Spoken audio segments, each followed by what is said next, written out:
सलाम करनी है क्योंकि आर्मी का बड़ा अफसर होना है। शाह जी वारी वारी पढ़ ली है, या मैं पढ़ ला या तुसी पढ़ लो, तो या वापस ले लो। एक नहीं पढ़ना या तुसा तो या मैं। जिस बंदे रुबाई पढ़नी है रुबाई को पढ़ेगा तो रुबाई पढ़ना उठ के, जो को रुबाइयां पढ़ेगा रुबाई पढ़ना।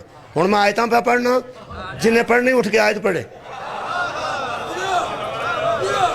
जो को शेर पढ़ेगा उठ के शेर पढ़ना, जो को रुबाई पढ़ेगा रुबाई पढ़ना, को कसीदा पढ़ेगा तो उठ के कसीदा विचों पढ़ना।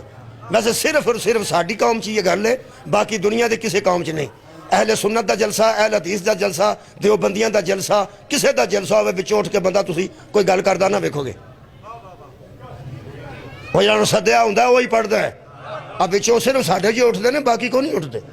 इतों गल्लां भी जिन्नियां आउंदियां ना इतों ही आउंदियां। अहले सुन्ना वेख्या जे ना कदी भी ना तुसी रह सकते ही नहीं, तुसी रह सकते ही नहीं। ना ना तुसी किथे रह सकते, आदत हो चुकी कदी भी ना। जेड़ा पढ़दा उन्होंने नहीं पढ़न देना, विच डोई फेरनी। जेड़ा बंदा हथों डोई फड़दा है मतलब अगला सही नहीं पकांदा पिया। और जी बीबी हथों फड़ी उरा करनी, यदा मतलब अगली ठीक नहीं ना पकाती पई।